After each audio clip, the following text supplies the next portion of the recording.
That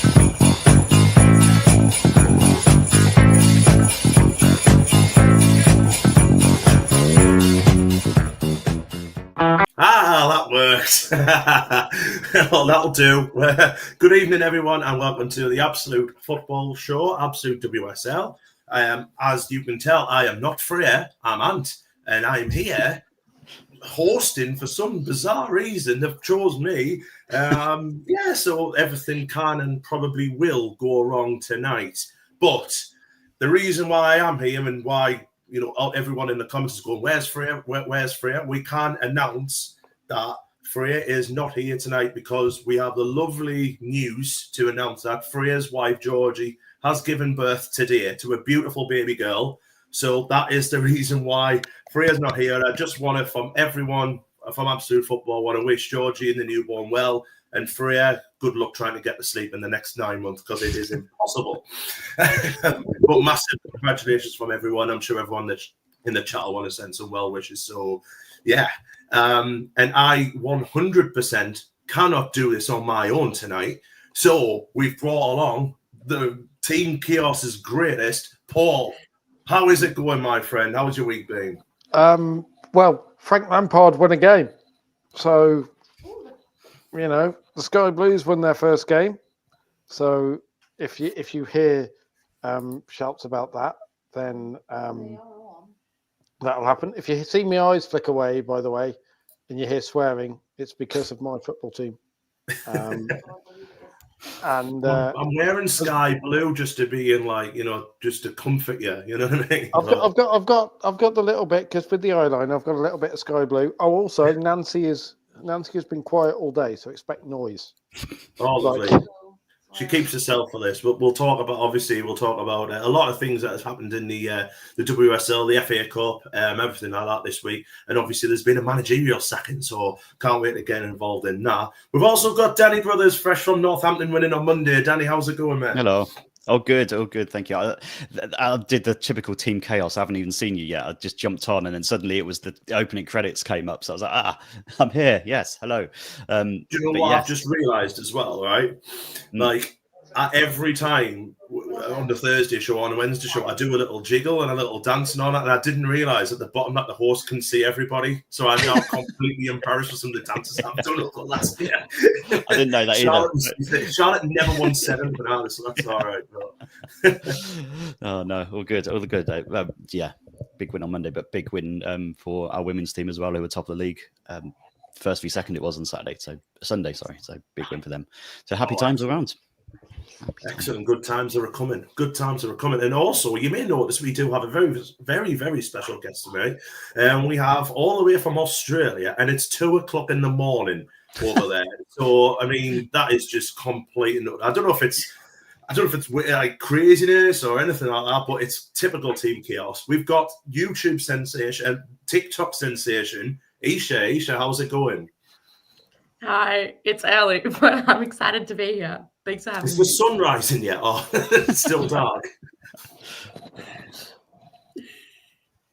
I mean, it's summertime over there as well, so it will rise early. Oh, I know. I'm so jealous. It's like we've had -6 and a horrible storm, and then we've got Australia coming on where it's like, yeah, it's fine, it's all right. I highly recommend experiencing Christmas by the beach at least once. Life-changing. I would love it. It's on my bucket list to go and watch England in the Ashes and the cricket. Just if I'd actually thought, this is because my brother lives in Melbourne with his partner. So if I'd actually thought, I'd have worn my AFL hat, my AFL shirt, and done it properly. But 2 a.m. is hardcore. It is, isn't it? It is hardcore. It is massive hardcore. But we really appreciate you coming on, Isha, and hopefully we're going to have some lovely football chat. Good evening, everyone in the chat. I am sorry, I was going to mention you about 5 minutes ago, but we have been chatting about summer in Australia and all that stuff and storms. But we've got Graham in the chat there saying good day. That was a dreadful impression, so I am so sorry. We've got Sophie. Thank you very much for joining us, Sophie. Spenny Fan Chris, as per usual, giving us the latest results that's going on in and around the country. Obviously, Chelsea are playing live and they're winning at the moment, so 4-1. So I think that game's pretty much done and dusted. So shall we talk WSL? let's. Shall we It's talk? like 20 minutes in. Yeah. Before we even Set start it in well. talking. Shall we talk Manchester United 4, Liverpool 0? And shall we give this to Paul, considering all the skill bashing that's been going on lately? Is he going to be getting any praise for this week, a 4-0 victory of Liverpool? Just holding the no. In a word, because again, Manchester United must be the worst team I have ever seen win 4-0. Like they are, to quote the wonderful Rosie, the podcast, they are shit. Like it's not even that they are a spectacularly bad team. They just seem to have, they're just there, and they just seem to have the players pull Mark Skinner's ass out of the fire every single week because, you know, they got 2 goals in as many minutes. Liz Turland, who is a ridiculous striker, like if you've got a number 9 like her, you know, Scandinavian Sam Kerr, and she'll just finish. Then Leah Galton scored a moment later, but again, it was very much like the Tottenham game earlier in the season where Spurs were kind of pressing and really causing issues, and then Liz Turland pops up at the other end against the run of play and scores. Leah Galton scores a minute later, and suddenly you sat there looking at the clock going, how the hell are Man United 2-0 up in this game? Like, they're almost winning despite Skinner at this point. It's fascinating. It's a study in how to be utterly crap and still win. Like, it's... If they'd been on Strictly Come Dancing, they'd have been kicked off in the first week. It's that kind of level of, you know, it's that kind of level of they're obviously out of their depth, or at least Mark Skinner is obviously out of his depth, but somehow, despite his best efforts, Man United are still winning. And Matt, do you want to know some more bad news as well? I'll just put this comment on. Not that one. That one there. We've scored another fortnight. I mean, they're against Newcastle. They're against Sportswash FC, so I can give them that. You know, like, are they? Use the Strictly analogy, Paul. Are they the ones who just get voted for 3 because they're entertaining? And they just somehow survive. Was it John Sargent a few years ago? He had to pull out because they thought he was going to win. Yeah, it's the one where it's the ones where it's fun the first couple of weeks, and you go, oh, fair enough, yeah, fair enough, and then it becomes very, very obvious that they are still in the competition, despite actually deserving to still be in the competition. I mean, actual stats wise, you see, I have actually got stats rather than just Skinner hatred. I was going to say, do you want to talk about the game? As far as the game goes, again, Liz Turland is an absolute assassin of a finisher. And it was almost as soon as she found the net, Liverpool went, oh, okay, we'll desperately try and respond. And then Leah Galton scores a minute later, who is another fantastic finisher. And it's almost just kind of, yeah, okay. The players are clearly doing this, but are they doing this because they've just decided to do their own thing, or is there actual, you know, is there an actual plan here? And Liverpool, for whatever reason, didn't really turn up. Like, if Liverpool men had turned up like that in a Man United game, there would have been absolute ructions. You know, and obviously it's not as vicious a rivalry yet in the women's game, Man United Liverpool, because there isn't quite the same level of it. But I was surprised Liverpool didn't turn up with, you know, the intensity that you might expect. It was that first Turling goal went in, and it was almost like they went, "Oh, we've done all this, and they're still bloody scoring." Typical, and it took the wind out of them. Just very quickly as well, I'll ask you all this actually. Looking at the table as well, you looked at Liverpool there in 7th.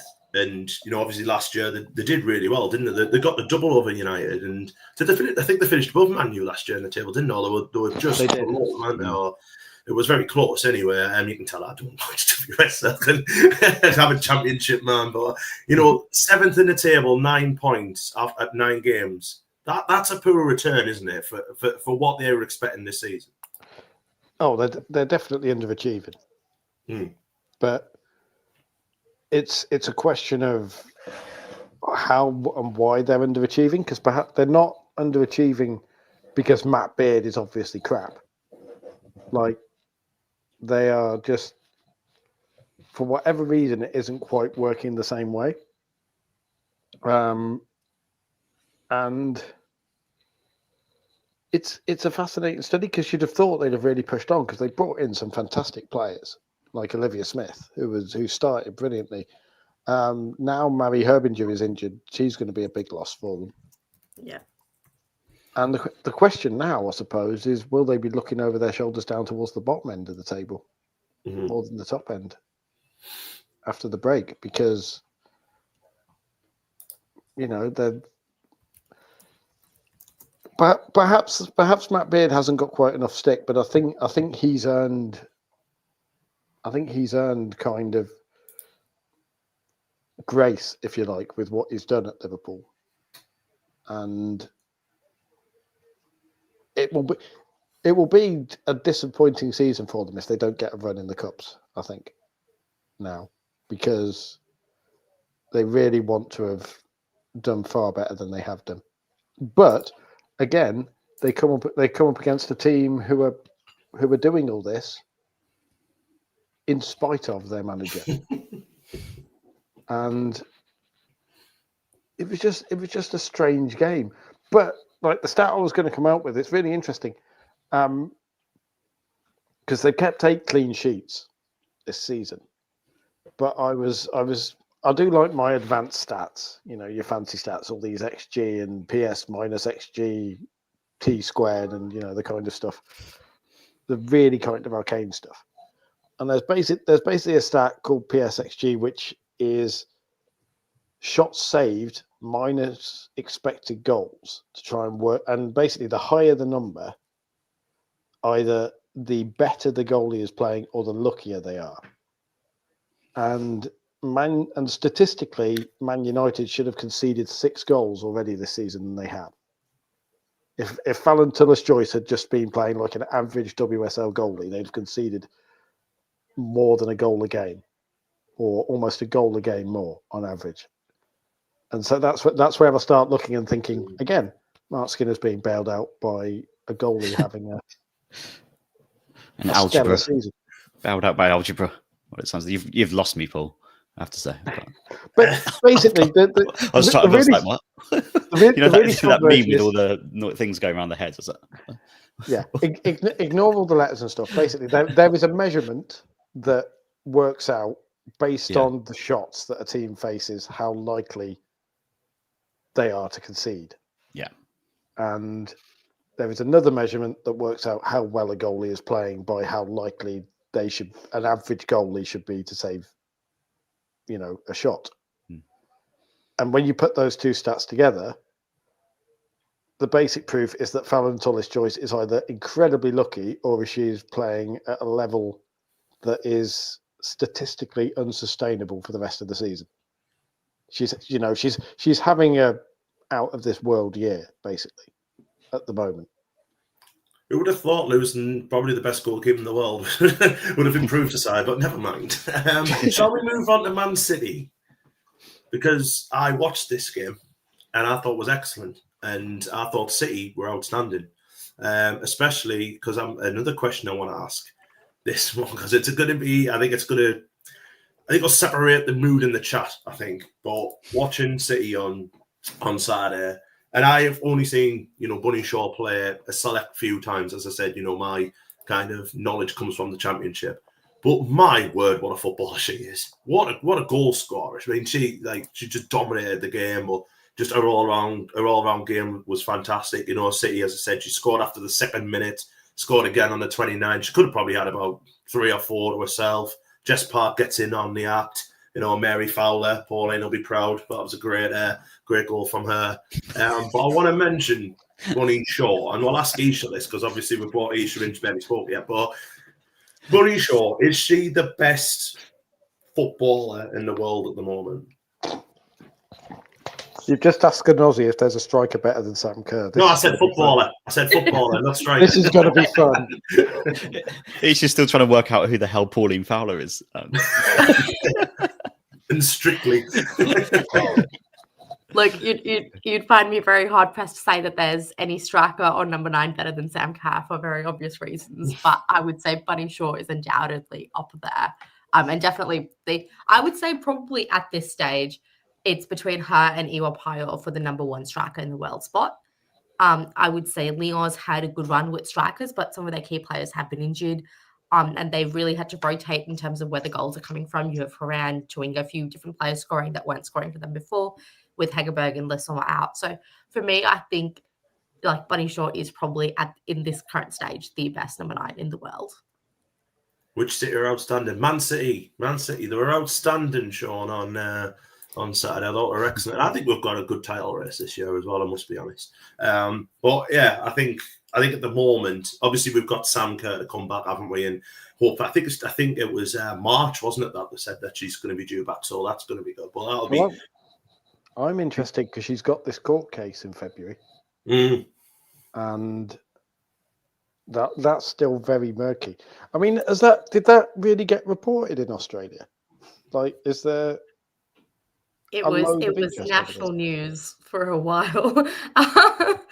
No, we actually had news come out, and this year in Australia, of the 10 most Googled Australians, 6 of them were female athletes. And while I'm sure Sam Kerr was up there for a variety of reasons, I'm sure the court case was probably one of them.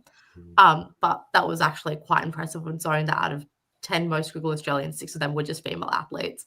So the court case very much made headlines here for a while. I think there's a lot of, depending on what kind of media you source, a lot of videos from people being like 2 days of panic and then a lifetime of getting to enjoy Sam Kerr again. Who was the number 1? Who was voted number 1? The athlete. I'd like to see if you could guess this because it's kind of obvious, but kind of not obvious.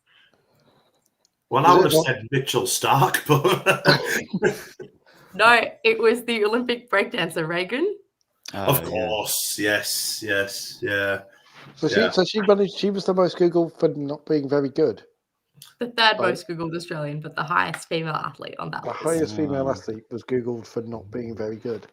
I wonder how well she would do on Strictly. She could go on Aussie Strictly.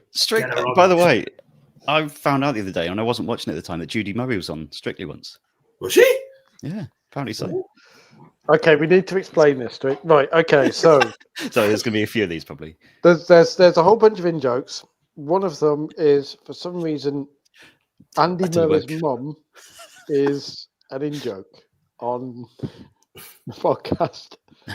And was it because one of us was better in the motorway services and didn't recognise it? I can't remember. Yeah. Which is another in-joke. Yeah. Do they have those in Australia? See, by the way, the voice in the background issue is my partner Kerry, who is Northern Irish, so that's why she sounds funny.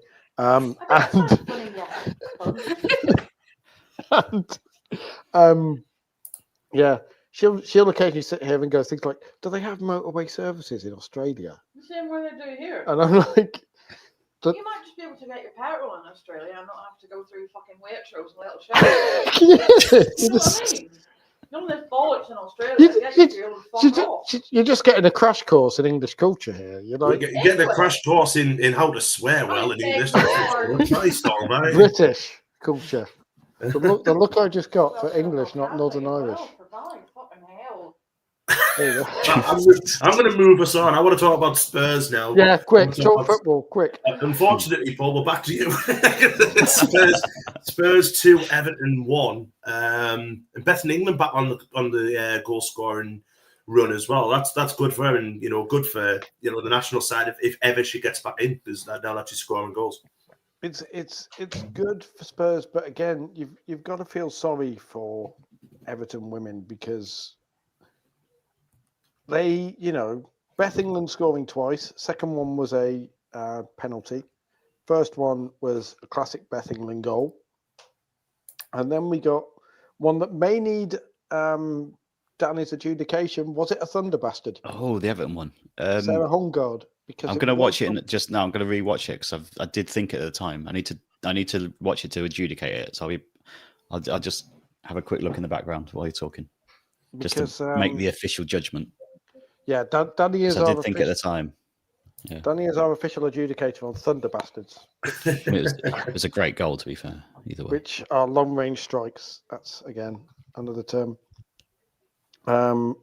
Everton apparently got beat 4-0 away via Liverpool, but they did have. Chloe was saying when she saw the team, we're going to get absolutely smashed because it was a very. The average age of the players was about 8-year-old, wasn't it? In the Everton side. Oh yeah, they could all only play a half each because they've all got school in the morning. Bedtime. I know it was very young, but that's again, it's an argument from the time. For me, that's what the League Cup's about. Play the Bens because Everton aren't going to win the League Cup. You know what I mean? No. The League Cup's going to be Chelsea, Arsenal, and Man City. You might as well just, get out the way now. That's why I don't really care. Obviously, Sunderland are getting beat at the minute 2-1. I really couldn't care less. So there's another reason you don't care. But no, it's like the League Cup just is a pointless competition. Like, you need the league, you need a National Cup competition, and that's all you need. That's all you really need. Like anything else is too many games.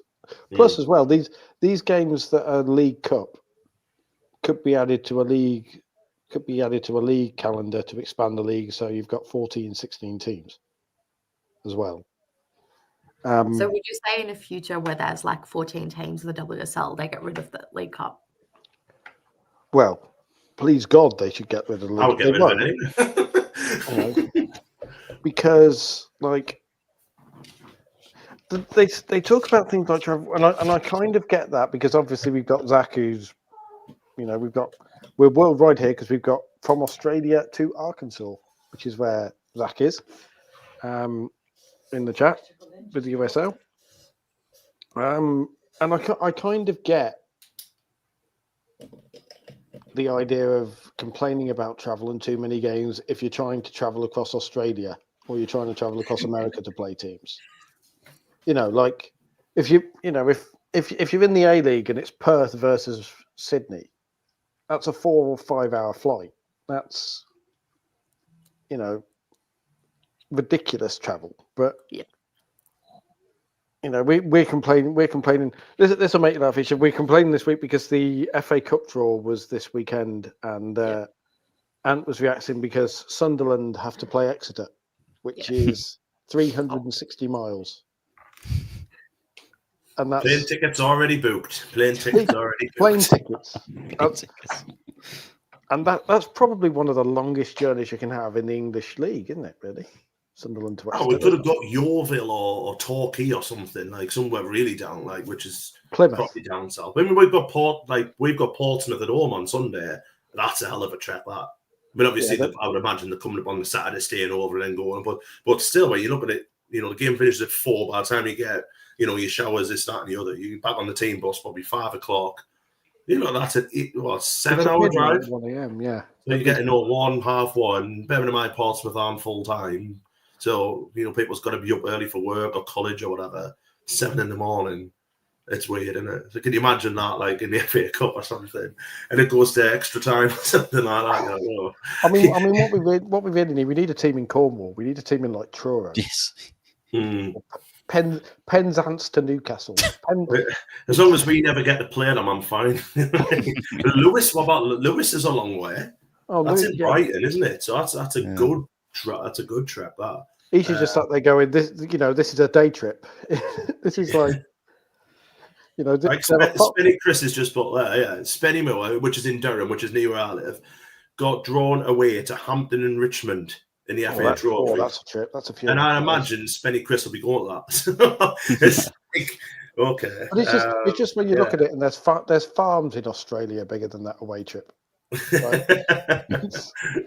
You know, Jeremy having to travel. I don't know what that actual distance is, so I'm sitting thinking, yep, name of place. Yeah, it's a long way. most of them are about 300-ish miles.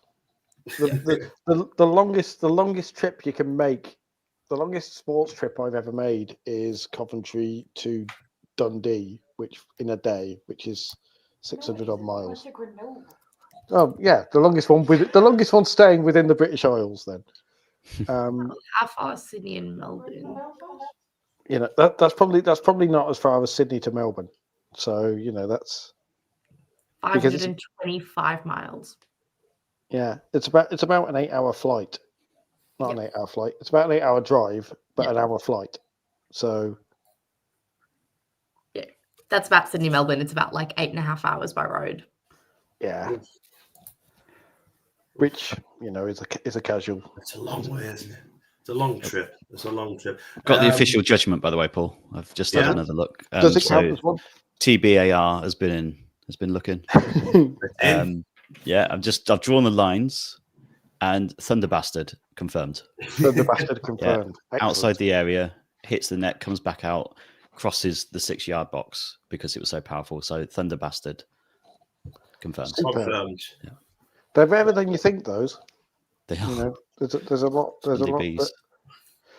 I think we need. I mean, Sam's in the chat, isn't he? I think we need like a caption for whether a Thunder Bastard goes in.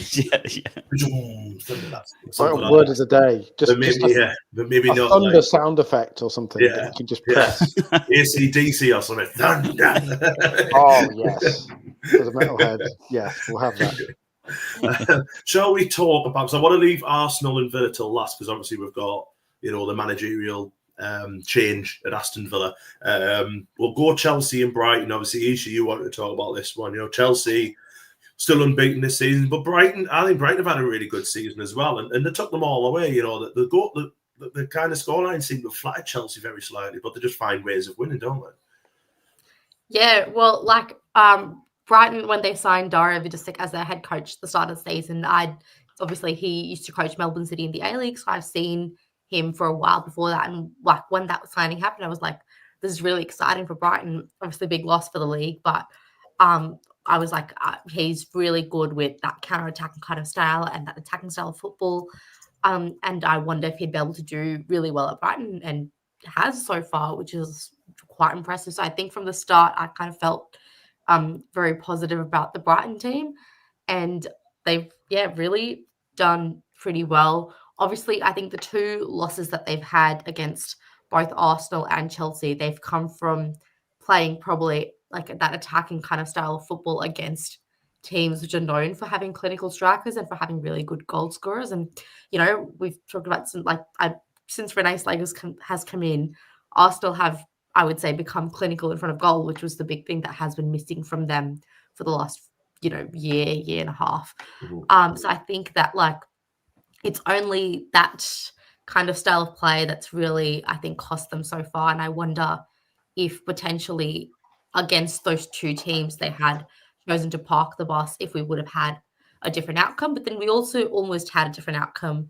in the Chelsea game, although I do think that Brighton's goals kind of came more from Chelsea errors as opposed to Brighton just being able to sort of score. But then again, kind of to what Paul, you were saying about United earlier, it was really Hannah Hampton who produced some really excellent saves and kept them sort of in the game, kept them with that scoreline. It's not necessarily, I would say, entirely reflective of the game, even though Chelsea did have a lot more shots than Brighton. But one thing that I do find really interesting in Chelsea's season so far in general is that even though Bompasta's come in and she's gotten some new players, obviously we see Baltimore's kind of been there when Niamh Charles is, which weirdly enough, Niamh Charles is now back fit and Baltimore is having something weird with her knee.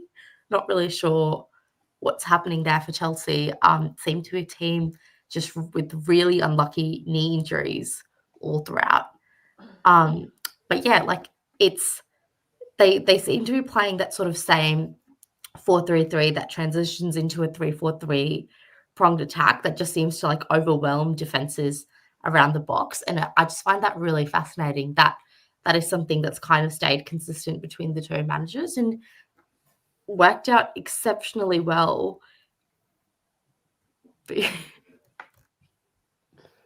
And whilst we're on, because we'll go and talk about, because you mentioned Hannah Hampton as well. So I really like Hannah Hampton. I think she's a fantastic goalkeeper. I think she's just unlucky that we're a Mary Earps, in a Mary Earps generation where everything she touches seems to turn to goal. But Hannah Hampton, in the last, considering was it 2 years ago when Serena Wiegman said, she needs to, the drop her from the squad, said something about her personality was wrong or whatever.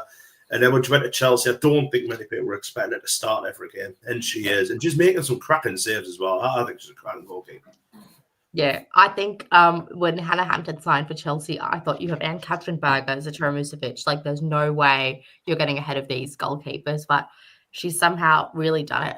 But in terms of English keepers that have been kind of unlucky in that pecking order, I think Sophie Bagley is one of them. Like, I think... I don't know. I used to really like her, and I used to think 5-1 already is insane. But I used to think that like she would be one of those keepers that would eventually get an England call up. But I just think, Phil Neville didn't rate her, and then she's just kind of fallen behind. Then Roebuck, then Hampton, and just kind of never really gotten that call up. And I think she's one keeper who I would have liked to see go, because I think she's been she's been really good for Brighton this season. She was good at United. She was good at like different teams. I think that's one goalie that I think had potential that never really got that call up. Just quickly break away from that to talk about the League Cup results. As we mentioned, it's complete waste of time, but there's been some goals. Liverpool 4, Everton 0, Man United 5, Newcastle 3. What a game that sounds like. Group B, Blackburn 4, Sheffield United 2. Now, that means that's quite actually big for the group, because that's what the group Sunderland and Durham are in, and it's currently Sunderland 1, Durham 2. So if Sunderland were to get an equaliser and it went to penalties, that would mean both of them sides are out. I mean, Sunderland needed a miracle anyway, because they needed to get a few goals and hope Blackburn lost, which isn't happening. But Durham, at the moment, are heading through to the next round, unless Sunderland, who have had a couple of chances when I've been watching, if they get another goal, then you never know. That could be Blackburn through. And then obviously Group C, West Ham 3, Southampton 0, Portsmouth 2, London City Lionesses 5. I think Risha Littlejohn, a friend of the show, who everyone loves, she was captain for London City tonight, so fair play. And then Brighton 6, Bristol City 2, and Leicester 5, Birmingham 2. I mean, just shows the gulf, doesn't it? Between the WSL and Championship. And speaking of gulf, it's 5-1 to Chelsea in the Champions League. Wow. And there we go. But it's just mad. It's mad. And people wonder why I hate this competition, but never mind. Isha, while we're on, we'll talk about West Ham 5, Crystal Palace 2. A battle at the bottom, really. Because obviously Palace have done all right since they've came up, but you're looking at the league table now, at the bottom of the league, minus 17 in goals difference, they're conceding some goals. Big win for West Ham, though, and that gets them, away from that cluster at the bottom at the moment. Yeah. No, I think I saw Katrina Gore's knee slide after she had scored that last fifth goal for West Ham. And I went, this is awesome. Because not only the passion that you can just see on her face, but with everything Katrina Gore does, we call her Mini. I don't know if you guys are aware of that, because she's really short. And so with everything that she kind of does in that like physical sense, it's always really funny because she'll be doing it to players who appear to be like double her height.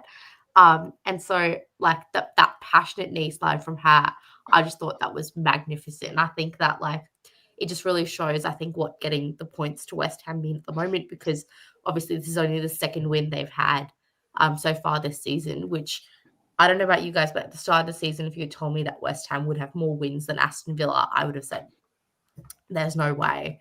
And so I think that they've really done a lot better than I guess I kind of expected. I think it's really sad for Crystal Palace as well. I don't know. I really hope we don't keep seeing championship teams being relegated back down, because, we need like more of a smooth transition. We're talking about like potentially getting more relegation spots in the WSL and things like that to make things more competitive. But, it kind of goes back to your point of how I guess relevant is the League Cup. One of the things that I guess it does show us is the gap between the WSL and the Championship, and it kind of shows us how those teams can actually stack up against each other. And I think tonight's results, wherever the WSL teams were playing, they've all won, and in most cases by decent margins, it seems. So I think that's one of the things that shows that there really is a gap question there. And so, I mean, I would have thought that this time in the WSL, having all Premier League backed sides, we'd probably be seeing something a bit different, but haven't yet, which is a bit sad. And mentally, I think, though, credit to West Ham, coming back from 2-0 down to win 5-2 is very, very impressive. And I think, I don't know how to pronounce her name, but the Swiss midfielder that they signed, Serena Pierbul, I don't remember if this is a fever dream, but I just remember her being linked to Barcelona like 2 years ago. And if that was true, then West Ham signing her ahead of Barcelona is very impressive. So I don't think that is true. But like, she was the difference maker. I felt like really strong, very good at kind of dominating that midfield area, winning battles, and then just pressing on the counter. I thought that was really good. But I do wonder, in terms of a management, I think West Ham fans consistently, every time if you open West Ham's Instagram after the game, they're very upset with their manager. And another Skinner side, I'd like to hear your thoughts, Paul, if you have any. Well, Rhiannon Skinner, I'm amazed she got that job, because she nearly took Spurs down. Are they related, by the way? Sorry. I don't think they're related. No. It's bad that I haven't looked, but it's one of those things where you just kind of... I mean, they're both often make baffling managerial decisions, if that's a family trait. But I think it's safe to say that Spurs were basically saved from relegation by managing to get hold of Beth England, and she went on that ridiculous scoring run. And then she must be able to sell football clubs, because, I mean, she managed to get Katrina Gorry to come over, and that was... I don't know, but that was the kind of reaction of, really? Katrina Gorry is playing for West Ham rather than, one of the teams you'd expect her to play for, because to me, she's a kind of Man United type signing. Rather, she's that kind of level. Liverpool, and, ending up playing at the Chigwell Construction Stadium is not really something you expect an icon of her country to end up playing at, really.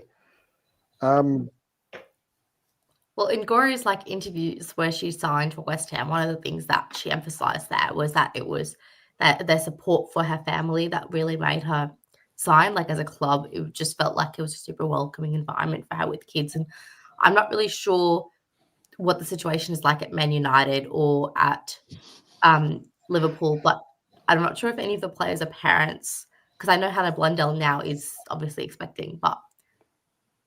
I mean, that makes sense. I mean, player welfare. We will talk about player welfare at Manchester United very shortly, when we discuss Arsenal and Villa. And you thought I ranted about Man United before, but that actually makes sense, because Harper's kind of become a social media star in her own right. It's almost as if you look at women's football Twitter, both in Australia and in England, they've just decided, right, in 20 years' time, she is going to be playing for the Matildas in central midfield, and just like her mum, and she's just become this personality in her own right. Yeah, I think there's also a campaign to get Harper Gorey for Prime Minister going on as well in a couple of years.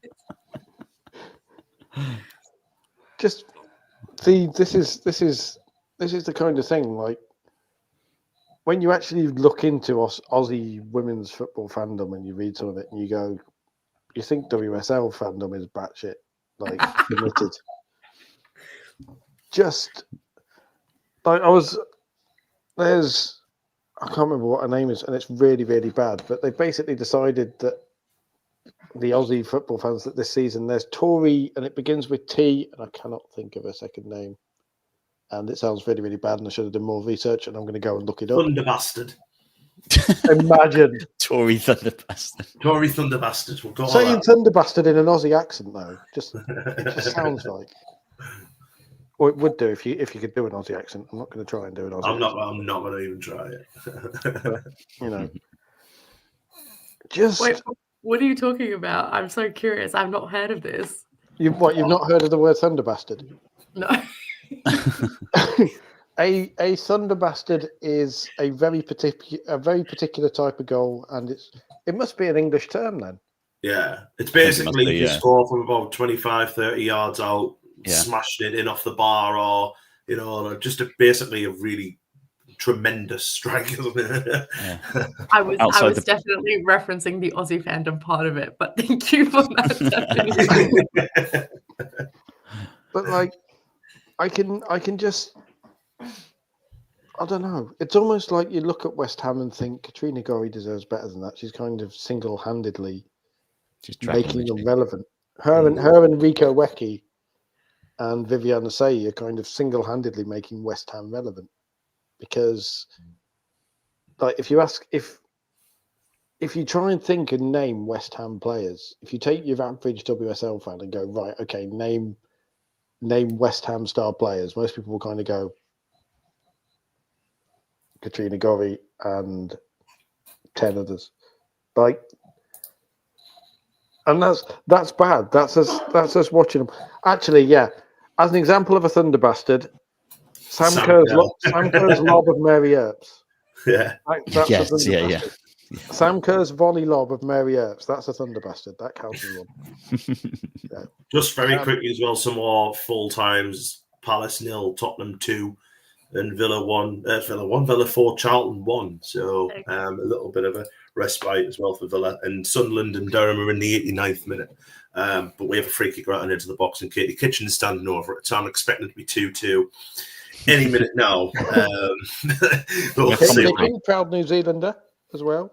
Yeah, proud New Zealand, very proud New Zealand from Leeds, from the West Riding of Yorkshire. We missed it, by the way. The free kick. Jenna D has blasted the ball over the bar, bless her. But it is nice, actually, because more Australian and New Zealand players are kind of coming over here, and they're really making a mark in the WSL, because India Paige Riley as well is the latest player from the kind of Anzac player to come over. Well, she's a both Anzac player. I'm not sure if you know the law, but she was capped Matilda, and then switched her allegiance to New Zealand. Oh, I bet that makes for interesting receptions when Australia play New Zealand then. Given the rivalries there, I imagine that goes down fairly well. No, I think it's fine. Like, I presume her decision was over game time. I presume, I'm not really sure what her personal reasons were. So, like, it's fine. I think we're, like, she's a forward. I think, she's not starting over Sam Kerr, Caitlin Ford, Hayley Rasso, like Mary Fowler. Like, so I think fair play to her if that's what she wanted. I mean, she did win the World Cup. I think she got an assist on Hannah Wilkinson's goal in the World Cup. The first goal of the World Cup. New Zealand's first goal in the World Cup. It might have been India Paige Riley who got the assist on it. I'm being a nerd now. I'm trying to remember, but I'm not sure about that specifically, but I know she also got the goal this weekend. Definitely, like, a very talented young player, and I think it's really good as well, because New Zealand, obviously, the issues that the federation's been having for the last year and a half, like I don't know, like how much you guys know, but they had a head coach who then had player disputes and then actually didn't end up going to the Olympics with them. So they had no head coach for the Olympics, essentially. And they've had like a whole range of sort of other issues with the federation before and after, and with the coaching and everything. So it's been a fair bit for them, I think, down there. And obviously, when you consider the fact that, like, I often think about this from an Australian context, that compared to like the UK, compared to the US, it is very hard to essentially find, I guess, talent per se, because considering, we're a country with a population of about 26 million people. It's a lot smaller compared to, both the UK and the US. And then on top of that, football like soccer isn't the main sport in Australia because we have AFL, which is Australian rules football. And so, you have different sports that people are sort of encouraged to take up. So it's not the same in terms of having those pathway options. And New Zealand has, I think, a population of about 6 million. So it's probably ridiculously hard as well for them to find that sort of same level of talent there. I mean, just that comment there. Just to quickly break away, breaking news in the Sunderland game, Jesse Stapleton's been sent off. That's going well then. It was quite a nasty tackle. We'll just say that, but she's off. Who is on loan actually from West Ham, so there we go. But it wasn't the best of tackles, so she's now having an early shower, but there's literally 2 minutes left. So see what happens with that. I also noticed just in the Chelsea game that Shuki Niskins come on for Natalie Bjorn. And I don't know, I just thought, how impressive is it that you can count on a player who's played as a midfielder or as a 9 for you in recent games to step back as a centre back now that you have no other centre backs on the sheet at all, with Buchanan out with her ACL and Maylee isn't probably not in the squad today. Oh well, if it's one of those. If it's not a Chelsea joke, it should be 70% of the earth is covered by water. The other 25% is covered by Shuki Niskin. Like she can play absolutely anywhere. She's massively underrated. I'm just thinking though, Rosie, who's not with us, is actually watching the match. Can she play centre half? Rosie.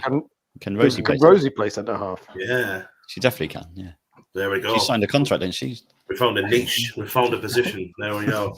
I want to do Sophie's from centre half. Right. Sophie's just brought up in the chat as well. Lola Brown just come on. She's been great for the under 17s. She's just been getting. I think she's second or third game she's coming on. She's definitely one to watch coming on. Sorry, my dog's just ran in. There we go. She's gone again. But right, because we'll move on to we'll move away from. I think the Palace chat maybe I think it's a bit too early to write Palace off, considering there's still loads of teams down there. Leicester, who seem to be in free fall as well. So I think Palace will be not absolutely fine, but I think they're on a lot better footing than Bristol City were last season. I think they've got a lot more about them going forwards. I think that's the thing they've got going for them. They've got goal scorers. They've got players who can make things happen. They'll be annoyed at this, and I think they've got to take points off the teams around them. But I think it's something like 10 points they've dropped from winning positions this year. So that's the thing they've got to work on second half of the season. They've gone ahead quite a lot, and they've just got to try and get a little bit more defensive stability. But I've definitely seen a lot more about them than I did with Bristol City sadly last season. I think an only worry I've got would be, consider that's about you're 2-0 up away from home and you lose 5-2. That's it's it. A little bit troubling, isn't it? Yeah. Just score more than the other team. Basically, I think that should be their tactic. Just carry on the carnage from last season. Yeah, as Chris has just put there, it is now full time in the Sunderland game, and Durham have won 2-1. So no doubt they'll claim that over us for 6 months until we play them again. But we did beat them in the league, and that's what matters here. So that's not been bitter whatsoever. As opposed to things like Player of the Month, because of course Eleanor Dale getting Player of the Month and deservedly. You've been looking at my Twitter, haven't you? I might have done. Got to know all the gossip, haven't you?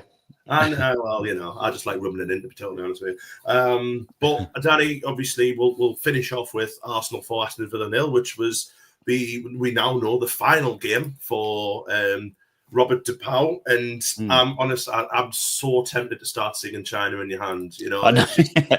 I've been thinking it all day, but he also sounds like a second-rate darts player as well. But we'll go into the sacking a bit later. Well, a bit later on, but the game itself against Arsenal, a 4-0 win, 2 goals for Leslie Russo, which is good for England. Beth Mead getting a goal as well, and Stina Blackstenius. So a good attacking performance from Arsenal. Yeah, and again, I'm sure Paul's going to be absolutely delighted to see Leslie Russo with 2 goals. But she took them really well. She's one that's really come on under Slegers. I've been banging the drum for her to get the job, because the way they're playing is so free still, like the freedom they're playing with. They're back to their old selves. A lot of the players have stepped up back to where they were before. You can tell they're just so much happier, and Russo is pretty much the prime example of that. Took goals really well on Sunday. Beth Mead with one, Blackstenius with one as well, and just a really comfortable afternoon for Arsenal. And the fans will be a bit annoyed, I think, that it didn't happen sooner, that say that they can be right in the title race. But this was so comfortable. From 17 shots compared to Villa's 7. 9 shots on target. Villa didn't have any, and just a complete dominance from Arsenal. Like I said, they're up in third, but not really troubling Chelsea. But who is going to at the minute? But in general, this was. I mean, it seems odd for the sacking to come after this game, because Arsenal were so dominant, and it's a. But maybe there are, like we might come into other reasons for it. But in terms of Arsenal, they're flying at the minute, and I think they should give it its leg as if they got the chance to. Yeah, and we'll mention the Saturday now, because obviously it was announced today, which kind of took I don't know if it took the gloss off Freya's wife giving birth, considered Freya's a Villa fan. Probably not. I don't think so.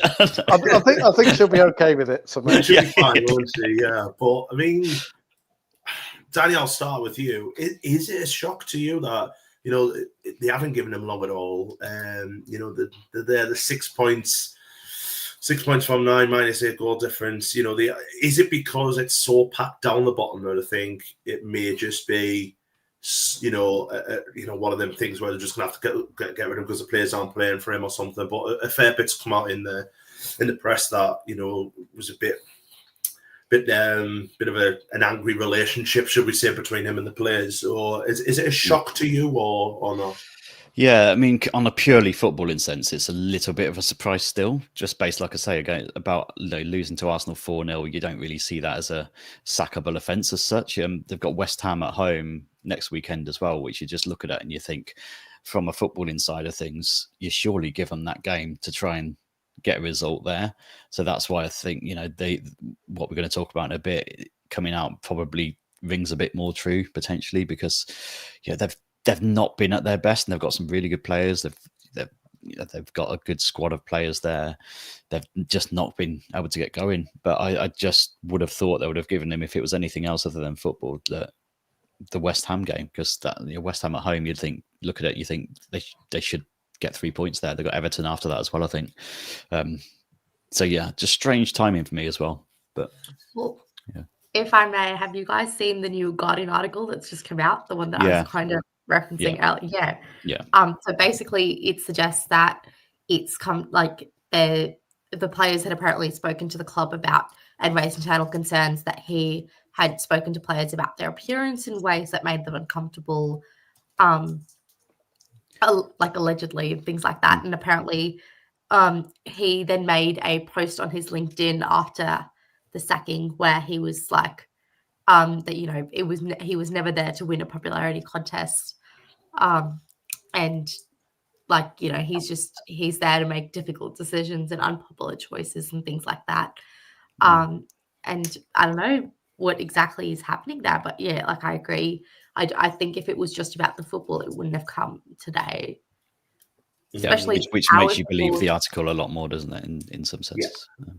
And you've got to think as well, obviously, with what happened with Maddie Cusack last year with Sheffield United, where obviously she took her own life, and basically. So it's one of them, isn't it? Where if he has been doing that, then he probably deserves the job, doesn't he, Isha? I would say.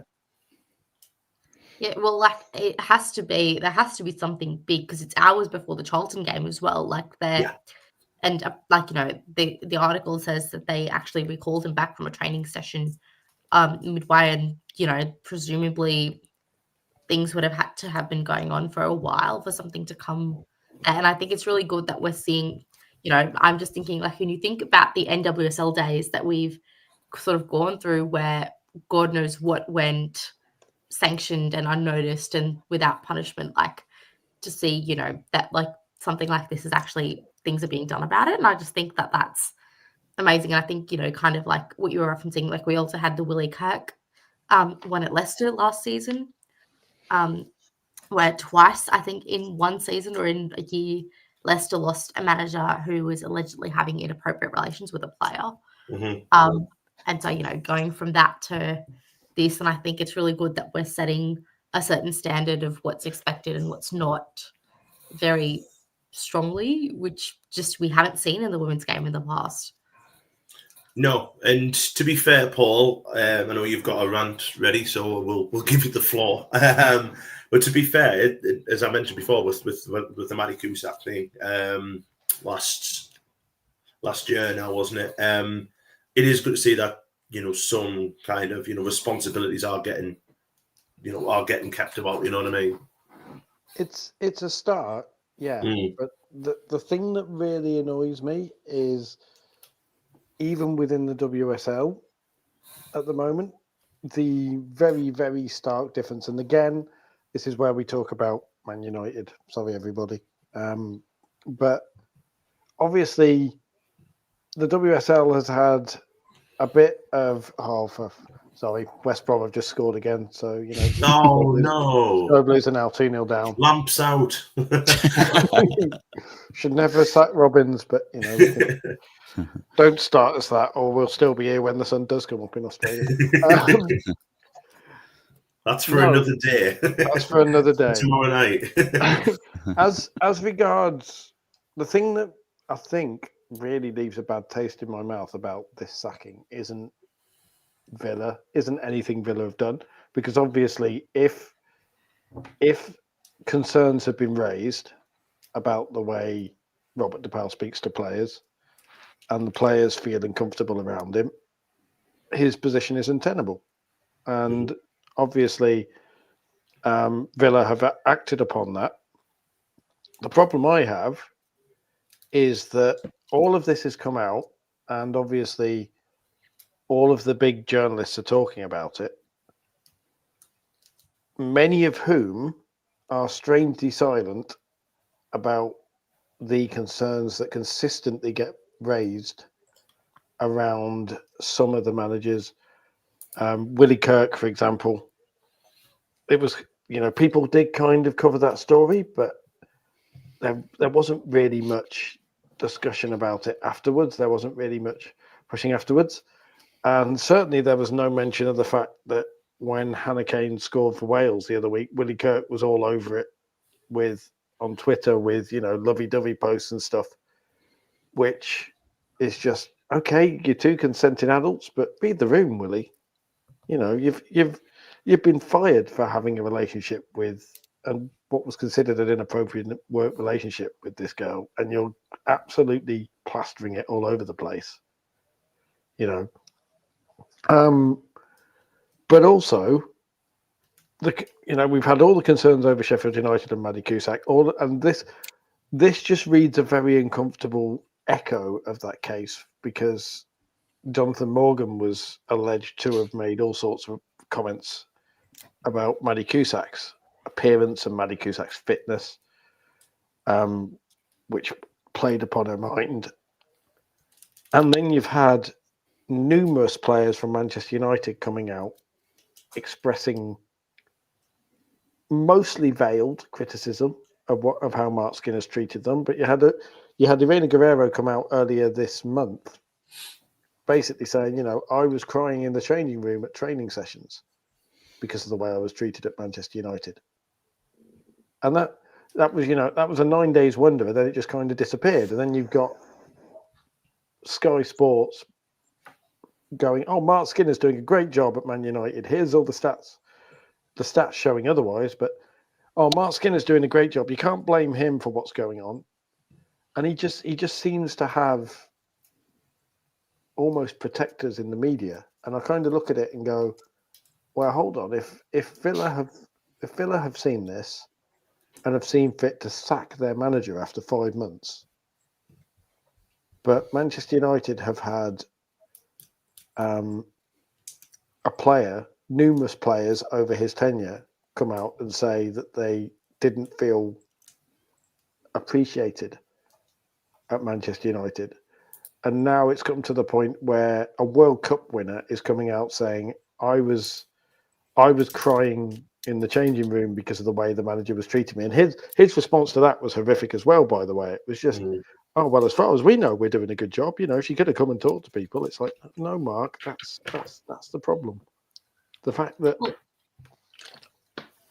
you know, Villa feel like they could, the Villa players feel like they could go and raise concerns. Clearly, that's not the case at Manchester United, and then you need to ask questions why that is, and the media aren't really doing that, and that leaves a bad taste in my mouth. It's like, do we only do it for certain clubs? Is it one rule for one person, one for another, depending on whether or not one of the most prominent pundits is mates with your wife? Is that how it works? Like, and I hope that this, if the allegations about Robert DePau are true, and they come out as such, and given the source that it's come from, Tom Gary and Susie Rack being two of the best journalists in the game, and certainly two of the most respected, conscientious journalists in the game, it's hard to argue against it there being some foundation there. Yeah. And there's a comment that Sophie's just put in. I'm just going to bring it back up again, and saying obviously I'm glad if the allegations about DePau were true. The club looks at the players had acted, and it's as much as obviously nothing's come out as in concrete stuff yet, but it's as what Isha said before. It's happened on the day of the match. And yes, it's a League Cup game, but they've got to go down there. He's obviously prepared a team for this game in mind. The fact he's been, I think he's sent home on Monday, and the fact he's been Saturday on a match day says to me that there is something underneath that's happened, and it's not just based on results. And if anything comes out of it and it is true, then you've got to give the Villa hierarchy a pat on the back, really, haven't you? You really have. But I think it shows up at the clubs at this point. If the Villa have clearly had these allegations raised, and they've acted decisively and quickly, which is exactly what you want to see. And it's clearly been. I wonder. It's probably reaching a bit, but I wonder if the fact that Maddie Cusack is a former Villa player, and obviously it happened to her and stuff, has focused their minds a bit, and they're like, right, okay, we are never going to allow that to happen, because it happened to one of our former players. Well, I think Manchester United's made it pretty clear where the women's team in general stands in their priorities, right? 100%, yeah. They've been very honest and upfront about that, you could say. And, I guess presumably they don't even have a sporting director right now. And I don't know how much that just shows in terms of what the power struggles behind the scenes have been in terms of getting procedures and things sorted out, or potentially investigating things like that internally in terms of who's managing, who's taking on responsibilities for player welfare and things like that. I don't know, obviously, what's happening behind the scenes, but, clearly, and it both with reference to both Dan Ashworth, who just left, and Irene Guerra, both people who the club chased for a while to try and get. And then once they got them, clearly something just didn't wasn't right. And very early on, they really had to leave. And I think that's kind of, I don't know if in Irene's case, her frustration, again, I'm not on Twitter, so I actually do not read anything that comes on probably Twitter. The best thing to be fair.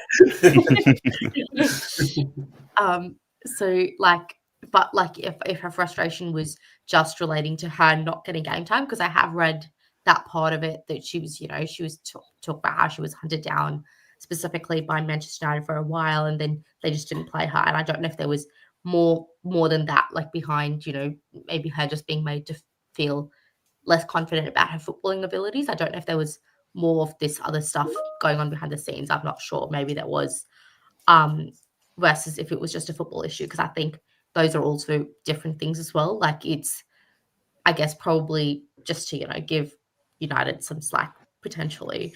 Just that, if it was just a footballing issue, I could see why they probably wouldn't do much about it. But clearly, if a player is comfortable coming out to the media saying that she was crying in the bathroom, there probably was something more going on. Yeah, I've just been smirking at Sophie's comment there, like when you mentioned we know where Man United class the women's team in the toilet, but then I wasn't sure whether it was a personal thing or that's where Manchester United women's team, and then she clarified that's where the women's team was. So that would do. I mean, it's that would say, obviously from a coach's perspective as well. As a coach, focus about 20% of the time on tactics and fitness, the other 8% is player management. People tend to underestimate the importance of the player psyche, which I think, in the last 5-10 years, it has come to the fore in both the men and women's game, where you do have, especially more in the men's game, you do kind of have that player welfare stuff, which has come into, you don't see like the wonder kids, saying like in the 90s or the early 2000s, where the wonder kids would come up there with 16 and have to play every week. You don't see that now. They're carefully managed and stuff like that, because it's, football, and not only is it, bad on the physical side of football, it's also on the mental as well. And that's where we are coming, I think we are coming along really nice, that everyone's kind of understanding that footballers are humans as well. You know what I mean? Yes, most of the men's they're getting paid millions of pounds, but they've still got, something in here that sometimes doesn't work properly. So, and I think that's, as Graham said there, I thought Sophie was giving us a life update. I'm glad that clarified that, because, but no, I think it has made leaps and bounds. So fingers crossed, it's something. But I would say it kind of takes a back seat, but football wise on Saturday, whenever Villa play, I think it's on Saturday. I mean, they've got a massive game against West Ham, and what do we think? Do we think that the players are going to come out? I know they beat Charlton tonight, but they're probably expected to beat Charlton tonight. But when they play West Ham, bearing in mind that's probably a 6 pointer down at the bottom. It's going to be interesting to see if they come flying out the blocks early on, take like maybe a 1 or 2-0 lead. Then we kind of know what the problem was, don't we? It'll be it will be very revealing how they come out, because even allowing for the famous new manager bounce that always happens, it's very obvious when players move away from the environments that make them comfortable. I mean, again, return to Man United. Look at the number of players who've moved away from Man United and thrived. Martha Thomas, Phil de Brovita. Just two that I can think of. The categories. Nancy agrees. Hello, Nancy. There you go. She just decides to start. She's actually just woken up, and when she wakes up, she panics. She's going to come and visit, so you'll see her come across the screen very shortly, probably, because she likes walking in. Come here. Well, we've had a dog break down the door. Now we've got a cat. There you go. There she is. Well, for me, with Villa's lineup, one thing as well is that I can't really understand, and obviously there's probably coaching stuff that goes on, but players like Kenza Dali, Adriana Leon, who always perform for the national teams, why have they consistently been benched? Don't I understand. Yeah, I mean, playing Rachel Daly out of position as well was a very weird one at club level. She played left back for England, obviously, which is still point of contention. But just signing Gabby Nunes and then not seemingly knowing how to use her properly was interesting from DePaul as well. It was like he didn't really have a plan. Rachel Daly's got a couple of goals tonight, and she's playing up there with Nunes. It looks like. So it's going to be so. It's Sean Goater's in charge here at the moment. Oh, what a legend! That is a what a legend! He will score. Yeah. But the amount of experience that's in that Villa team, like these Jordan Nobbs, your Rachel Daly, your Kirsty Hansons, they've got so much experience in there that they suddenly come out against West Ham and are really firing. They could run riot against them, and it would be so interesting the purpose they come out with on the weekend. Yeah. And obviously, the other games that are going ahead, I don't think we're not expecting any more storms this weekend, so I would imagine they're all on. We've got Leicester versus Chelsea. I mean, that could be potentially a cricket score, but, Brighton versus Tottenham, which I think is potentially the game of the weekend. Everton, Man City, again, you kind of see City winning that. Villa, West Ham, as we said, Palace and Man United. big game, and Liverpool Arsenal. So it's going to be interesting at the top and the bottom next week when we come back next week and speak about that. I do feel bad for Everton. You talk about a cricket score, Leicester versus Chelsea. I think Everton could suffer. Especially against Buddy Shaw. Yeah. Where's Claire? There she is. Jeff's in the chat. Though. Hello, Claire. I think that Leicester worry me. Like, I fear for Leicester more than they've got a Portsmouth vibe about them now. Like, whatever they try to do just doesn't seem to work. And see, I really want to say at least they've won a game this year, but Portsmouth have got Sunderland at the weekend, so I really don't want to hex that. Yeah, be very careful. That yes. Do not anger the football deities. Don't anger the gods. But no, you're right. I kind of agree with you. Like, if Palace can get something. I mean, I don't think anything on Man United, but and I think is this the last weekend for everybody? It is, isn't it? There's a Christmas break after this. I think so. And if Palace can sign a couple of players, and you've got to remember as well, Palace signed Poppy Pritchard on loan from Man City, and Poppy Pritchard got injured in one of her first games, so she's now on her way back. They've got her to come in. If it can sign a couple of players, you kind of look at Leicester and think, you're the ones that can catch, I think. So Elise Hughes is going to be a massive, like a new signing as well. She comes back from injury. She's been slowly coming back. Yeah, she's a wonderful striker as well. We really want to watch as well. I just want to quickly mention, because we're getting on a bit now, aren't we? I say we're getting on. I am 30, yeah, but getting on for time, and I'm well aware that Isha's joined us at 2:00 in the morning, and it must be absolutely knackered. I just want to very, very quickly touch on the FA Cup.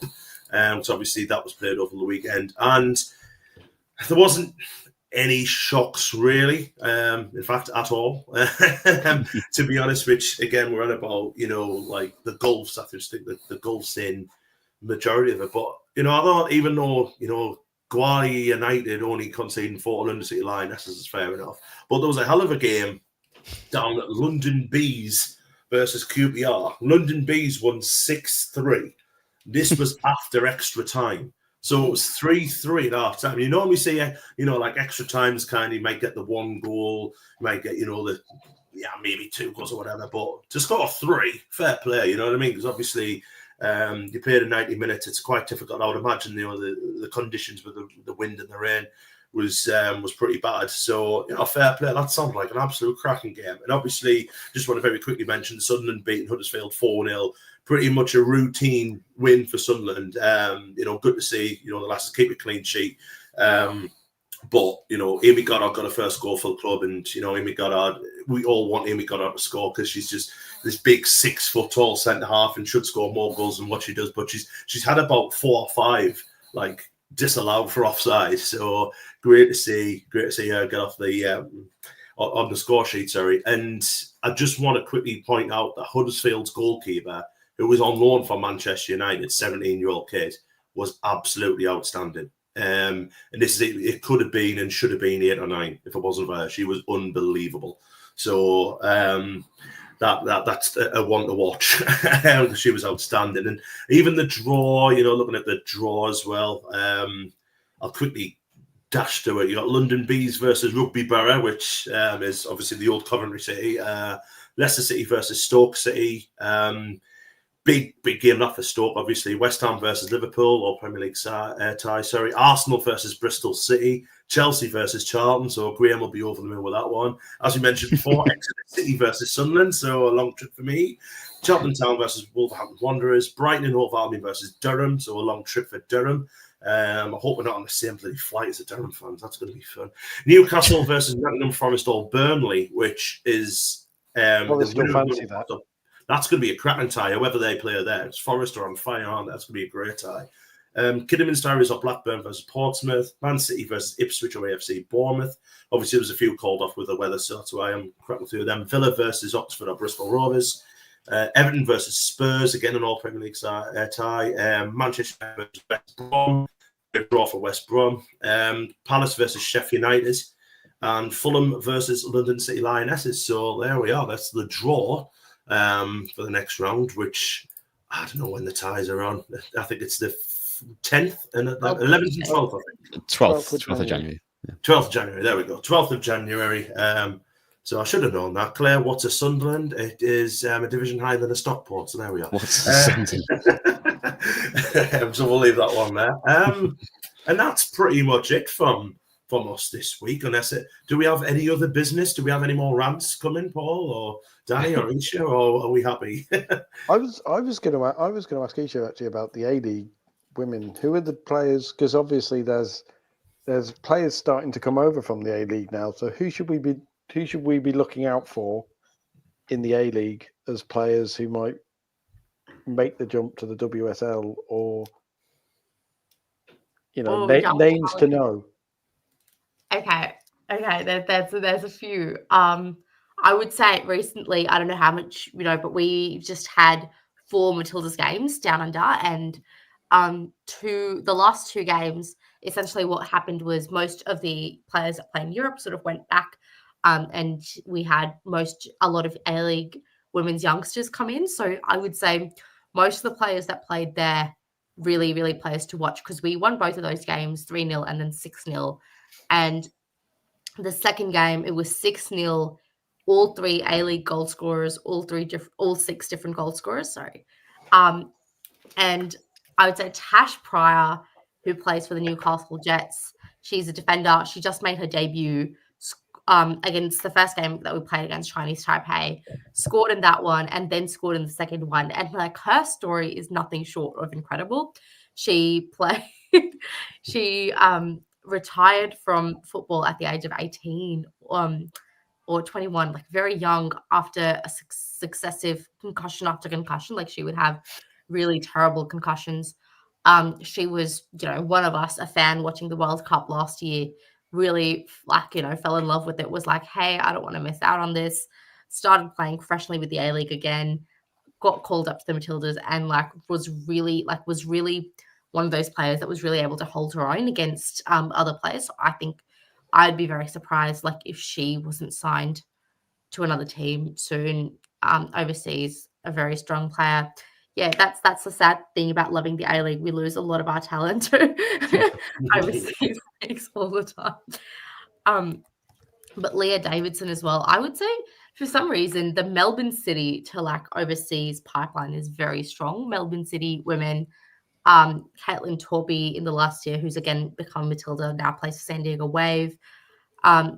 Mackenzie Hawkesby was actually signed to Brighton last year and didn't get any playtime, and so returned to Sydney FC. So I don't think she would leave anytime soon. And I actually interviewed her a couple of weeks ago, and she, obviously I'm sure if a great opportunity came up, she would take it, but was talking about how much she thrives at Sydney. And I think that, once she's already had that situation where she's made that move overseas, didn't work out for her.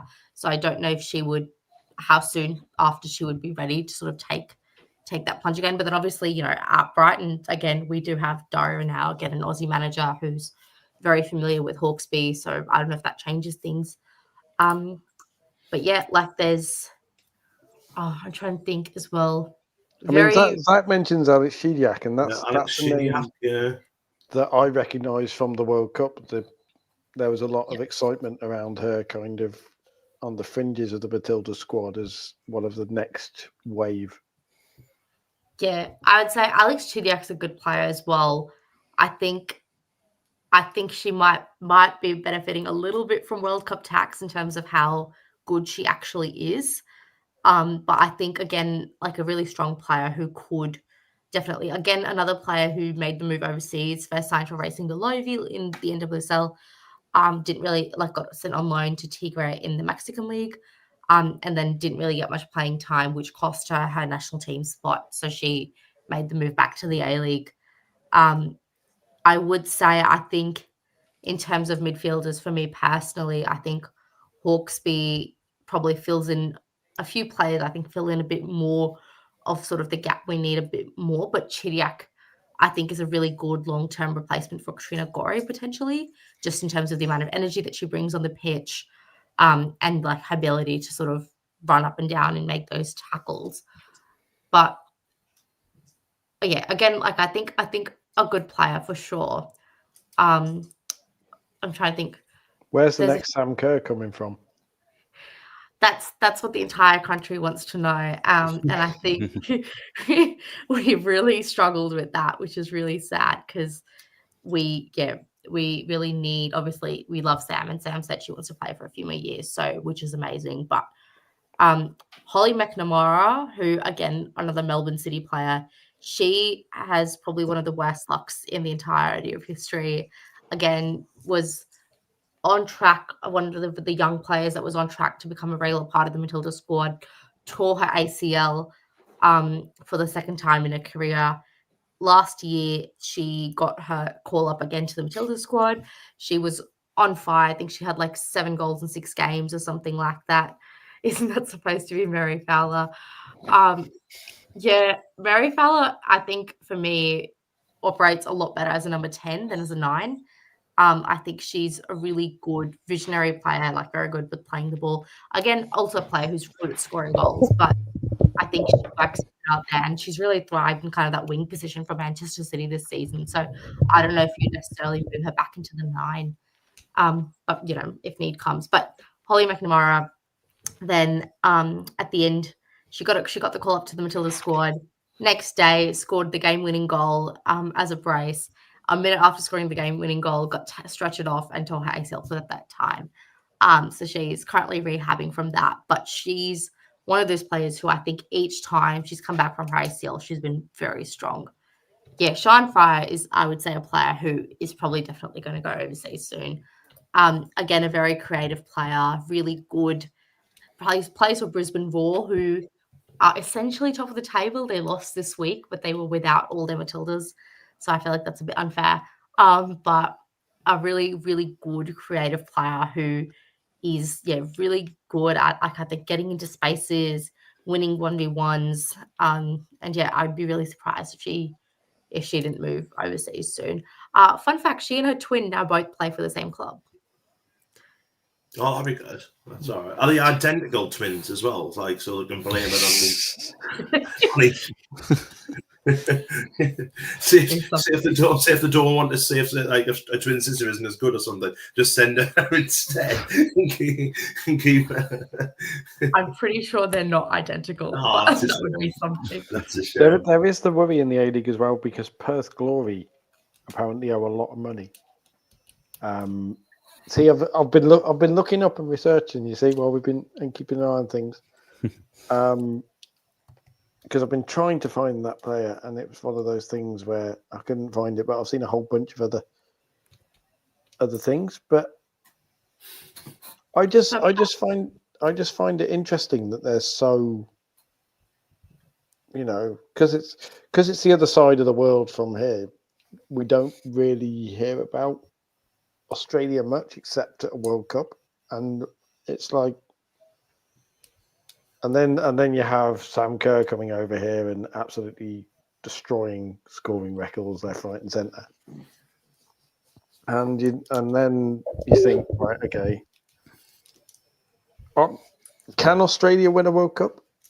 Do you think in this generation, or do you think the time has kind of got? Do you think that was their best chance, the home World Cup, and they might be like trying again for a few years?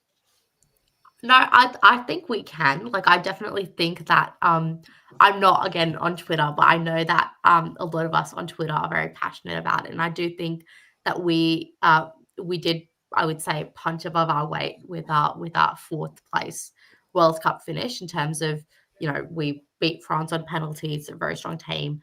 I still maintain that we could have beat England in the semi-final. Like, we did beat them, just the year before, or earlier that year as well. Like, it's just, I do think that we could have done that. But obviously, we, as a team, again, we don't have, our biggest issue as a team is we don't have squad depth. And so if any of our starting players are out injured, it really impacts us. And I think that that's something that hopefully with the next year, as we're working towards it, kind of gets fixed. But that's one thing that I noticed as well, is like with the England, like, with the Lioness squad announcement come out, like, there's a lot of people criticize the fact that Wiegman doesn't rotate a lot. But I would say at least she has more room to, in terms of her options and who can fit into some of those positions, whereas we don't have that same level of squad depth. And that also comes to the fact that, like, and the interim coach kind of talked about this, was that we didn't rotate a lot. And it means that, some positions, they've been kind of very secure for those players for a while. And, there's both pros and cons to that. Like, Ellie Carpenter is never losing her position. That is hers. Like, any Australian right back, very sorry. But, like, that's hers. Like, she's Very sorry, just don't. Don't bother. Same problem with Lucy Bronze. Yeah. But I think we definitely, like, centre backs are a position where we crucially need depth. We really do not have. We basically have had no depth, and that's why I think we saw Tash Pryor, who I was mentioning earlier, really pop off this time, because we have, like, in the World Cup, it was just after the France game that Alana Kennedy got injured, and the only person that we had to then start in place of her for the England game was Claire Polkinghorne, who has just retired. Again, a lovely player, but is 38 years old. That was the next best player option that we had in that position, and I think that just shows how poor our squad depth is, that we had to rely on a 38-year-old veteran to come in. There's nothing wrong with 38-year-old people. I'm 38. There's nothing wrong with it. I know I don't look it. I'm 2 years older than that. Yeah, same. You've got a bunch of ancient people here. Like, well, are you playing professional football at the World Cup semi-final? I would know. This is where I think the class. I still could, I still live it. The dream isn't dead, Yeah, no, I definitely think we could win the Asian Cup. Like, we're in a good position. I would say the biggest threat that we have is Japan, strong team. Again, like a few other really good teams, China, South Korea, but like Japan, I think really is the biggest one. And we're playing them in the She Believes Cup in February. So that will be a good test of how much we really need to work. Tom Sermani, who's currently our interim coach, I think he's good. Like, he's basically really well known in Australia for basically establishing youth pathways, which is kind of what we need and where we're at. Because unlike the European countries, we don't have a tournament next year, so we're kind of vibing essentially until 2026, which is when we have the Asian Cup on home soil. And so I think, like, it's kind of nice to have him in at this point where he's really able to try and get more youth players into the system. Yeah, North Korea. Oh my God. I don't know if any of you have seen, but North Korea have just been winning everything, like, across all the youth groups. Like, how Spain have been doing that to England across all the youth groups. North Korea have been doing that across all the, like, Asian and world youth groups. And it's terrifying, just the amount of depth that they have and the fact that they're so dominant across so many levels.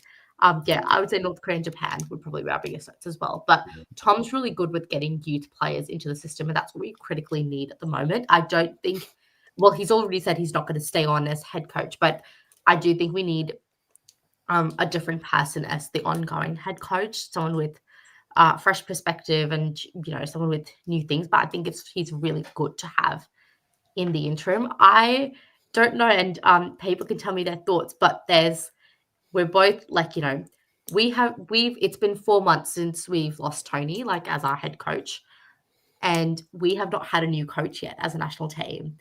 And that's both, some people are quite mad about it because the Socceroos, who are our men's team, when they lost their head coach, they had a new one appointed within 2 weeks, I think. And whereas, it's been 4 months and we haven't had one appointed. But on the other hand, our next major tournament isn't until a year away. So whereas they were in the thick of World Cup qualifiers. So it makes sense that, the urgency was really there for them, whereas we didn't have that same level of urgency. But I don't know. I honestly think Football Australia is potentially just hoping that England get tired of Serena Wiegman or something, and we just able to get they're just waiting for Mark Skinner to get sacked. Yeah. Yeah. Phil Neville is available according to Graham. So Phil Neville is available. Well, he's not, but he's been on the phone As soon as that Villa job came off, Phil Neville gave me a call. Said, mention it. Give me a mention tonight, he said. So thanks, Graham. We've decided Danny is Phil Neville's agent because whenever we talk about managers being fired, he has to mention Phil Neville. Just it has to be a match with a club that would be hilarious to have Phil Neville as manager, though. And I don't think Australia would be that funny. What about this one? Pep might be available. Pep might be too. We'll take Pep any day. Come. I think like it's both. I don't know if we really need like a really good coach, and obviously I think getting the Emma Hayes or Serena Wiegman will be really difficult. But I think they're just hoping that like maybe there's series of games go really badly, and then we're able to get them. It's probably a lot easier to sell, to Serena Wiegman. You can either have an English winter and a rainy night in Sheffield, or you can have like Melbourne or Sydney or Brisbane or I think the weather we've had this weekend, she'll probably be like, pack me bags now. We're away. Surely she needs a new challenge as well. England, they've already won the Euros, been there, done that. Try the Asian Cup, new competition.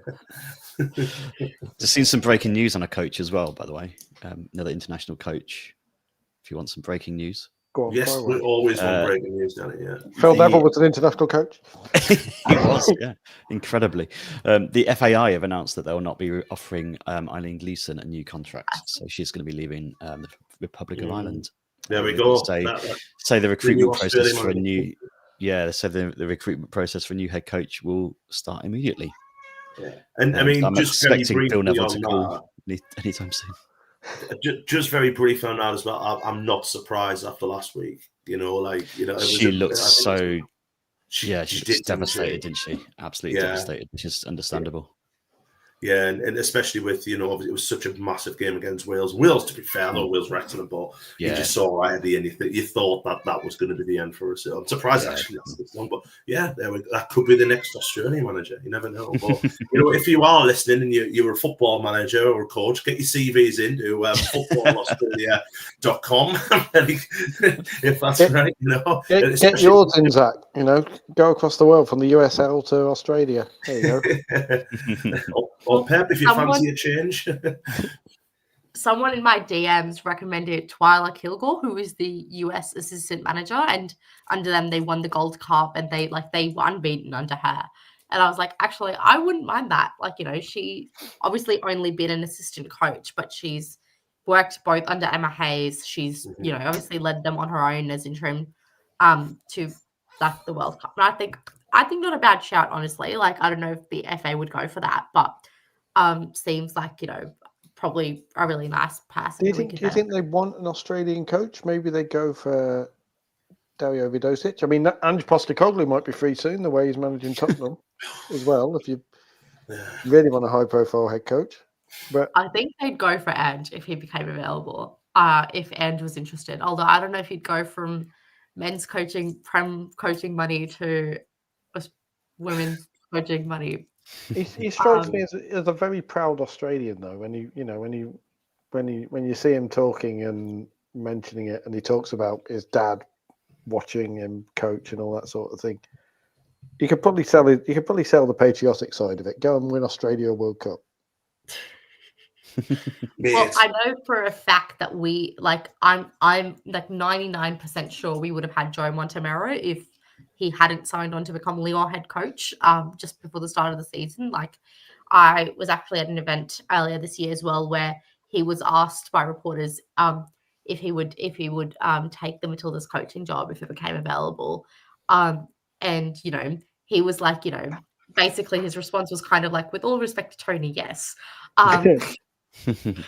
And I'm sure that it would have gone to him had he been available, but obviously, he's just started at one of the best clubs in the world. There's no way he's coming now, but he's also someone who speaks very proudly about how, and he's spoken in the past about how essentially coaching the Matildas would be his dream job as an Australian. So I think I wouldn't be surprised, potentially if they went down that road somewhere in the future. But Yeah, They need to it's make just him an offer he can't refuse, to be fair. well, that's what's tough out here because with Ireland obviously looking for a new coach, and we've had so many, I think, places sort of look for a new coach. Casey Stoney did an interview last week or something where she said that she's basically only considering teams on the southeast climate of the US. So effectively rules us out, rules so many different places out. She, clearly, which to be fair, and I was seeing someone's TikTok about this as well, that really only leaves Angel City in the US, who have just announced that they've parted ways with their head coach. So I don't know how long something might be brewing there as well. But it just, in terms of the good managers that are available, there's just not that many. Like, Nick Cushing, if you could tempt him over. That the facial expression says it all there. They're just nope. well, he has no experience managing a national team, so that in itself is like, I don't know. And then B, he clearly had a very poor record with the MLS, and I mean, that got Mark Skinner the Man United job, so there's nothing. There's not that many good managers out there, and it's just I don't know. Like you think about who your free agents are in terms of managers. You have Carla Ward is probably one who comes to mind. Yeah, you really have to ensure that it goes to the right person. You can't have anyone. I wonder if though Villa will bring on Carla Ward back as interim. I wouldn't be surprised. I think they will. Yeah, that's what I think they will. I think they'll get Carla Ward. These are the questions you get. Everyone's got to have a warm neck. That's all I'll say about that. I think it's the same thing with Mary and her gloves. Like, I think he's just cold. I like what you said before. Casey Stoney should only settle herself for the Southeast clubs or something, because Casey Stoney wants to be warm. That'll do. Do you reckon Joe Montemurro wears headscarf like Hayley Rasso wears ribbons? If I was a football manager, I'd want to manage somewhere warm. Give me the Bahamas national team or something. That'll do. You're doing the Steve McLaren. I'll take Jamaica. I've got no idea, but Honestly, with Joe Montemurro, probably branding as well. Like he wants that look. He doesn't need any more branding. He's called Joe Montemurro. It's a great name. It's one of the greatest names I've ever heard in my life. It's unreal. You don't need any more branding on that. He can be selling anything. He just sounds like he sounds like something out of The Godfather, doesn't he? You sound like he should be doing like team talks, going, "You come to me on the day of the FA Cup final with," just full like mafia movie. In the team talks. Do you guys watch the A-League at all, or do you know anything about it whatsoever? We tend to get clips from it of funny things happening. That's about it. That's about it. Well, if we have time, I'll give you my quick rundown of the A-League women's teams compared in equivalence to WSL and Championship teams to the best of my ability. Yes. Okay, so I'll go. This is just based on the last 2 seasons. So if you're a fan of any of these clubs, don't come at me. So Melbourne Victory in my head is the Arsenal of the A-League women, because they are absolutely stacked with talent. Like, they're incredible. But over the last 2 seasons, they have underperformed so much for the talent that they have. Like, they have the most Matildas of any team over the last 2 years, but like just really couldn't produce anything with it and couldn't reach like a final or a top finish. Thank you, Nancy. Yeah, that was really loud. Sorry. Keep going. I'll just deal with the cat. Nancy's choosing the team. That's where we go. And then Sydney FC are like the Chelsea of the league, in that they just keep winning. They've won the most number of titles. They just keep winning. Every other club secretly hates them. They're just like, no one wants them to keep winning. And they've had a poor start to the season this season, though. So I think everyone's quite happy about that low key. But they do always tend to have a poor start to the season, but win anyway. So, yeah, who knows? But like, the Sydney FC coach, actually, Ante Jurek, was one of the people that was linked to the Matilda's job. But I asked him 2 weeks ago, and he said he actually hadn't been approached by anyone. So don't know what's happening there. But Sydney, and then Melbourne City. I'm just going to make the case that they are the same as Manchester City because City Group. I guess I would say another team that people sort of just like because they just have so much money and they have a lot of resources and all their facilities are quite nice comparatively. And then I'll give you one more. I'll give you Canberra United as London City Lionesses. Both have a captain in Michelle Heyman and Christopher Asani, who you could say is punching above the weight of the club. In that, definitely could have gone on to other clubs, but chose to be at that club for specific reasons. Again, is it with Michelle Heyman because she's getting paid a stupid amount of money? Because that's the only reason Christopher Asani's at London City. No, the club's not in a very strong position financially, so there's no way she's being paid. She could have definitely been making a lot of money elsewhere. But I think because the A-League, the difference between the A-League again, and that's one of the reasons why again we struggle with talent is the A-League women's is semi-professional. It's not professional. And so she lives in Canberra with her partner and has a family there and stuff. So I think that was one of the reasons as well is not only is that the club that she's sort of grown in and seen it all throughout, but she'd have to move her life essentially, which I think at that stage of her career with her and her partner is probably a difficult thing to do. But yeah. And then, so Canberra United is the only A-League women's club that's not associated with the men's team, which is why I make the London City Lioness connection. Durham as well. Durham and that's they're the championship. I don't know that. Durham don't have with the men's side. Yeah. Is that why? Do you reckon they again financial backing issues? No, they've got backing. Durham University is one of the top universities in the British universities, probably in Europe, and that's who put the money in for Durham women. Durham is where rich people go when they can't get into Oxford and Cambridge, basically, and they're willing to pay for it as well. So it's all of that money. How do you guys feel about I guess that on that the inequity in amongst the championship teams? Do you think there should be a salary cap for the teams, or do you think that it's important that you have investors like Michelle Kang or Durham University and stuff that are putting in more money? They should be able to put in more money and invest in the game because it won't grow otherwise. But that risk of it growing at an uneven pace.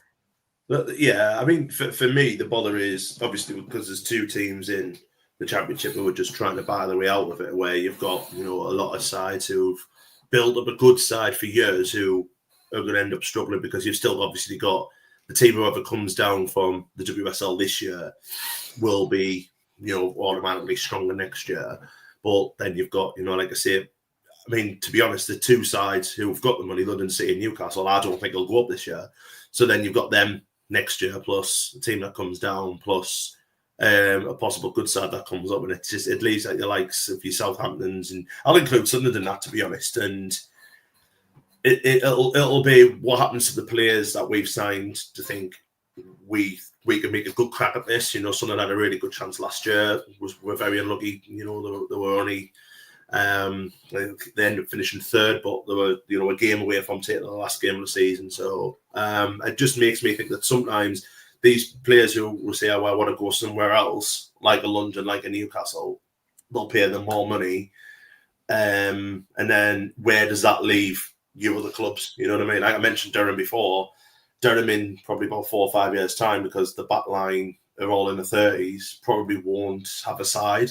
Because where do they replace them? They've got nothing else, you know what I mean? And a lot of the players who live in the northeast will probably want to go to Newcastle. So I think it should be a salary cap. I've got to be honest, but I don't think it'll happen. I'm a massive advocate for one as well, as far as the salary cap goes. What about in the WSL? Yep. But I think it should be a team salary cap rather than an individual player. Turn around and you set you basically turn around and say, right, okay, we will say that every player has to earn a minimum wage, which let's say for argument is every player in the squad needs 50 grand a year, and then you go from that and say, I don't know, up to 10 times that. But if you work on an average of 50 grand a year to start off and say, right, 20 players, 50 grand a year is 2 million salary cap. Add another 50% to that, £3.5 million a year for the squad. And I think that would then make life really interesting, because it would mean Chelsea can't just throw money at great players. Man City can't just throw money at stars. It'll be like, okay, you can re-sign the 30, 31, 32-year-old Sam Kerr for another 2 years, but then you have to make sacrifices elsewhere in your squad. And then you have the American sport kind of look at it. Then you have, and it's a lot of other kind of, like you say, I know I could ramble on this for days, but the short version is, yes, a salary cap. A salary cap for parity is what I think is needed in the women's game to grow it properly. I agree. Because you need to bring youth in, don't you? You know what I mean? The only way, especially, because obviously we want to grow England's next young, great talents. And if teams are just going to considerably spend money on foreign imports, and where's the next Beth May going to come from? Where's the next Jordan Nobbs? Where's the next Steph Houghton? They're going to be playing third division. You know what I mean? So it needs to change.